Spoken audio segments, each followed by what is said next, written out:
अस्सलाम वालेकुम। सबसे पहले चाइनीज़ फ्यूचर्स की बात कर लेते हैं। चाइनीज़ फ्यूचर्स काफ़ी ज़्यादा तेज़ रहे। लास्ट वीक के अंदर चाइना के अंदर सबसे ज़्यादा बड़ी चेंजेस देखने में आई हैं दुनिया भर के अंदर। फ्यूचर्स की अगर बात करें तो डी बार्स तकरीबन 1% ऊपर थे, जबकि HRC 1.27%, coking coal 4.9%, iron ore तकरीबन 2.96% ऊपर गए हैं। मेन रीज़न सिर्फ और सिर्फ गवर्नमेंट की इंटरवेंशन नज़र आ रही है इकोनॉमी के अंदर। चाइना के अंदर गवर्नमेंट ने अनाउंस किया है कि हम लोग जो है वो स्टिमुलस, खैर पहले तो वही रूमर्स से, अब उन्होंने वाकईतन जो है वो स्टिमुलस अनाउंस कर दिया है और स्टिमुलस दे दिया है।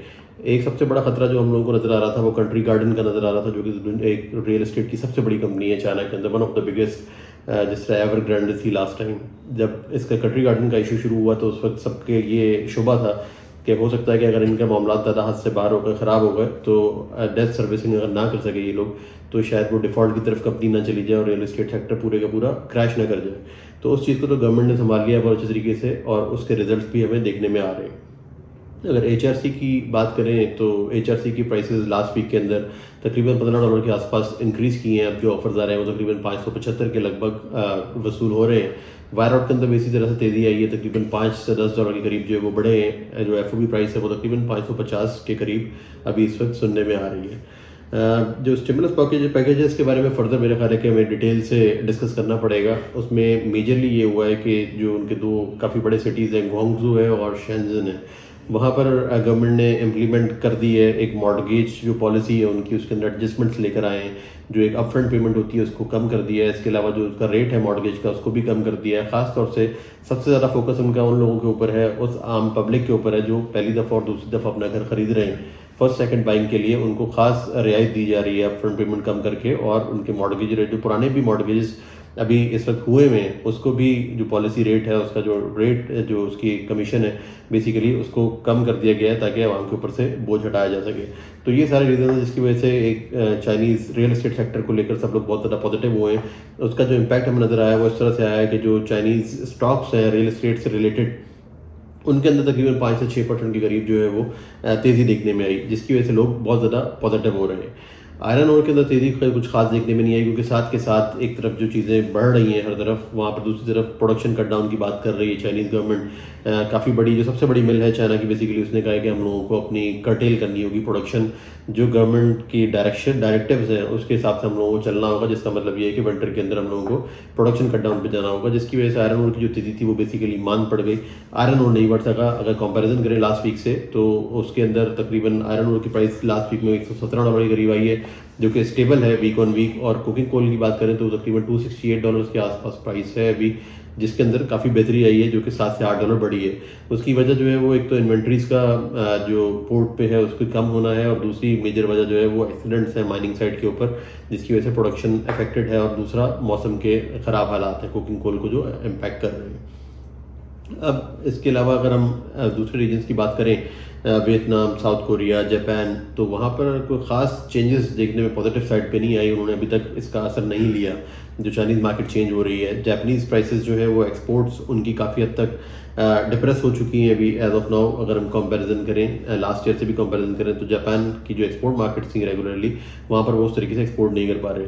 अगर जापान की प्राइसेस की बात करें तो तकरीबन $7 के आसपास जो है वो प्राइसेस वहाँ पर ड्रॉप हुई हैं अभी रिसेंटली, और डोमेस्टिक मिल्स ने भी ड्रॉप किया है, और इसके अलावा इंटरनेशनल जो एक्सपोर्ट की ऑफर्स है उसके अंदर भी उसका वो नज़र आ रहा है। जो बाकी कंट्रीज़ को, साउथ कोरिया वगैरह को जापान की ऑफर्स जाती थी उसके अंदर भी हमें अब होपफुली एडजस्टमेंट होती हुई नज़र आएगी, क्योंकि डोमेस्टिक मार्केट थोड़ी सी कम हुई है उनकी, तो अब वहाँ पर भी वो एडजस्टमेंट करेंगे, क्योंकि वो जापानीज़ प्राइसेस रीच से बाहर थी नेबरिंग कंट्रीज़ के, अब वो होपफुली टारगेट के ऊपर आ जाएंगे। अगर साउथ कोरिया की बात करें तो वहाँ पर भी जो बिड्स हैं वो ऑलमोस्ट स्टेबल रही हैं, थोड़ी सी लोअर साइड के ऊपर बिड्स आ रही थी साउथ कोरिया से भी।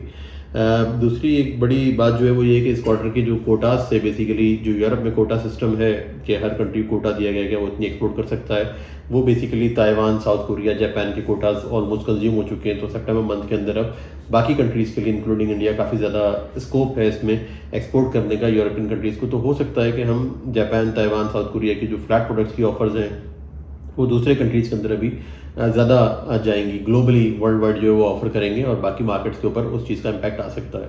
अब टर्की की बात करते हैं। स्क्रैप के हवाले से टर्की की मार्केट स्टेबल रही। डीप सी कार्गोज की कोई बुकिंग सुनने में नहीं आई लास्ट वीक के अंदर। क्योंकि सेलर्स की प्राइसेस ज़्यादा थी, कस्टमर वो प्राइस पे करने को तैयार नहीं थे, जिसकी वजह से कोई काम नहीं हो सका। बट शॉर्ट सी कार्गोज जो है वो होते रहे हैं, कुछ शॉर्ट सी कार्गोज की जो है वो बुकिंग्स सामने आई हैं लास्ट वीक के अंदर। प्राइसेस लेकिन ओवरऑल स्टेबल थी। अगर इंडेक्स प्राइस की बात करें तो एचएमएस जो यूएसए का प्राइस है वो अराउंड 374-375 के आसपास स्टेबल है। यूरोपियन अगर एचएमएस की बात की जाए तो वो तकरीबन 370, 369, 370 के आसपास प्राइसेस अभी सुनने में आ रहे हैं अभी इस वक्त। अगर अब बात करें रीबार की हवाले से, तो रीबार की सेल्स डिप्रेस रही लास्ट वीक के अंदर। लोकल भी डिप्रेशन था मार्केट के अंदर, प्राइसेस थोड़ी सी कम भी हुई हैं। बेसिकली करेंसी जब अप्रिशिएट हुई तो लोकल प्राइसेस के ऊपर इम्पैक्ट आया उसका, लोकल प्राइसेस कम हुई थी। अगर एफओबी प्राइस की बात करें एक्सपोर्ट साइड के ऊपर, तो वो भी तकरीबन स्टेबल है, तकरीबन समझेंगे $5 के आसपास उसके अंदर कमी आई है। अभी as of now FOB prices 565-570 के लगभग स्टैंड कर रही हैं।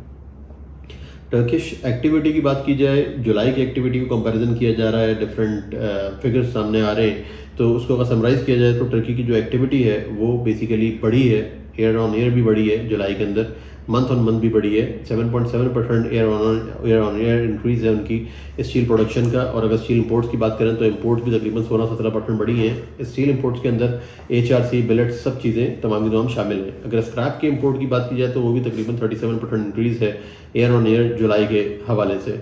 और एक्सपोर्ट की अगर बात की जाए, जो कि एक नेगेटिव चीज़ है, वो तकरीबन 27% के करीब डिक्रीज़ आया है टर्की की एक्सपोर्ट्स के अंदर, जिसका मतलब ये हुआ कि टर्की अब कॉम्पिटिटिवनेस अपनी लूज़ कर रहा है बाकी डेस्टिनेशंस को माल सप्लाई करने की, जिसकी वजह से मेजर प्रॉब्लम्स आ रहे हैं। उनके सेल्स आउटलेट्स जो है वो श्रिंक होते जा रहे हैं। लोकल मार्केट इतनी अच्छी है नहीं कि लोकल डोमेस्टिक सप्लाई कर सकें, और प्रोडक्शन ज़्यादा है बेसिकली। अगर रीबार की स्टैटिस्टिक्स की बात की जाए तो रीबार की जो स्पेसिफिक एक्सपोर्ट्स हैं उनकी, वो तकरीबन जुलाई के अंदर 10% कम थी ईयर ऑन ईयर। और अगर 6 मंथ से कंपैरिजन कर लिया जाए इस साल के पहले 6 महीने का पिछले साल के पहले 6 महीने से, तो वो बड़ी एक स्टैगरिंग फिगर है, जो कि 48% डाउन है रीबार के एक्सपोर्ट टर्की की।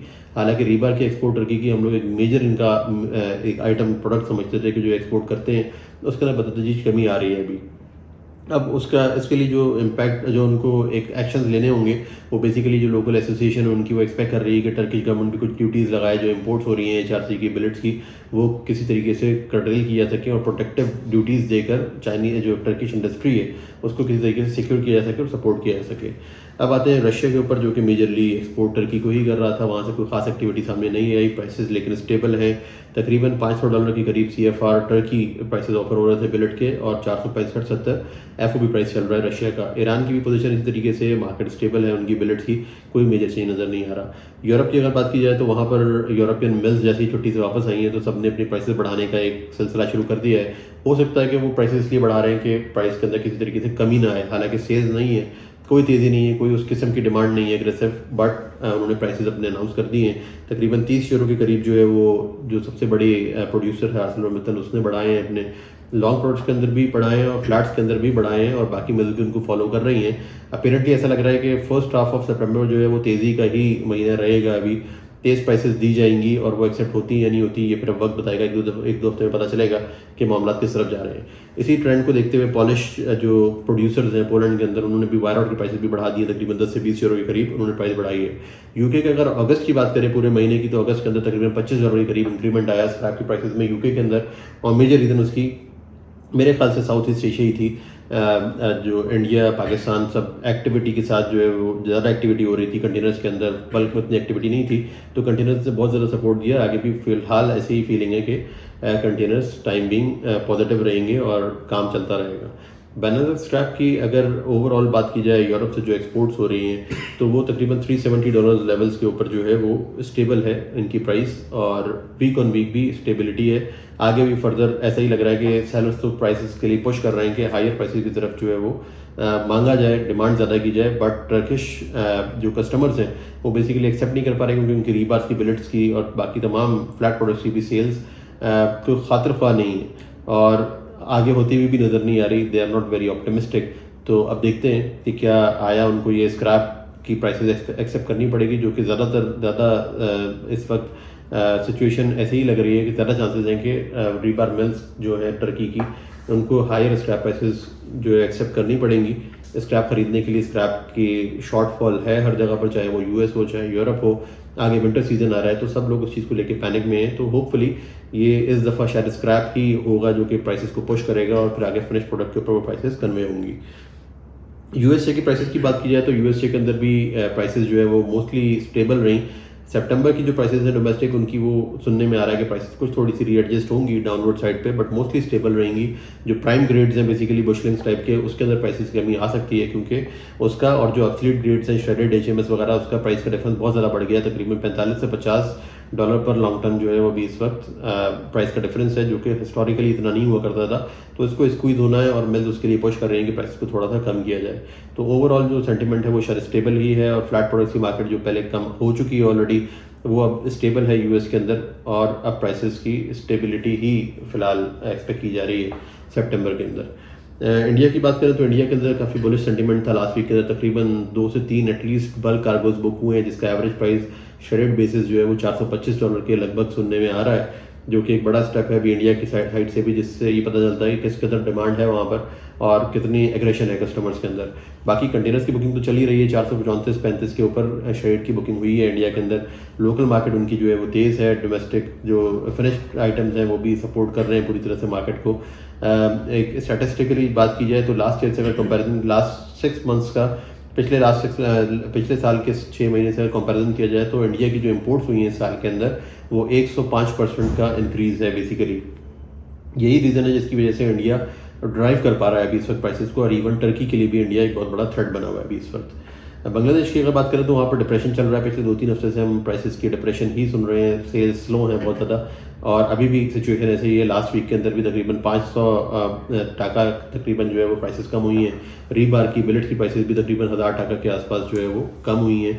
और अगर श्रेड स्क्रैप की बात की जाए तो उसकी भी प्राइसेस में तकरीबन कुछ कमी आई है। ऑफर्स तो बढ़ रही हैं, बट जो कस्टमर्स की एस्पिरेशन है, जिस प्राइस पे वो ख़रीदना चाहते हैं वो बेसिकली कम है। कस्टमर 445 के लगभग ख़रीदना चाहते हैं, जबकि ऑफर्स जो आ रही हैं वो 455 से 460 के दरमियान श्रेड की आ रही हैं। पाकिस्तान पे आते हैं। पाकिस्तान के अंदर भी प्राइसेस इंक्रीज़ हुई लास्ट वीक के अंदर, तकरीबन $5-6 का फ़र्क आया है। जो शेड की ऑफर्स आ रही हैं वो 440 से 45 के लगभग आ रही हैं अभी इस वक्त। लास्ट वीक जो है जो काम हुए वो 438 से 440 के दरमियान काम होते रहे, और एक्सपेक्ट किया जा रहा है कि इस हफ्ते के अंदर प्रोबेबली 440 या उससे ऊपर काम हो सकेंगे पाकिस्तान में, क्योंकि पाकिस्तान में रीबार की सेल्स काफ़ी ज़्यादा हो रही है, अच्छी हो रही है, डिमांड अच्छी है, स्टॉक्स स्क्रैप की कम है, लोग रीस्टॉकिंग कर रहे हैं आगे बढ़ के।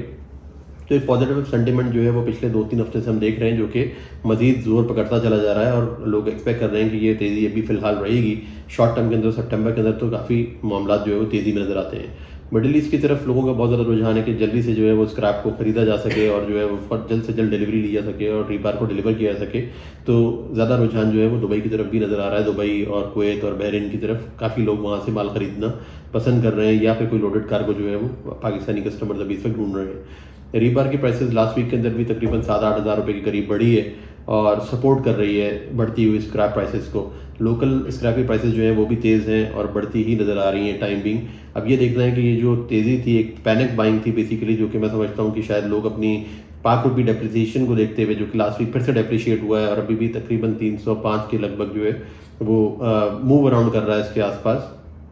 लोग डेप्रिशिएटिंग पाक रुपी को देखते हुए काफ़ी पैसा जो है वो कमोडिटीज़ के अंदर और स्टील के अंदर बेसिकली अब इन्वेस्ट कर रहे हैं, ताकि उनका रुपया जो है वो डीवैल्यू होके जो है वो ज़ाया नहीं हो।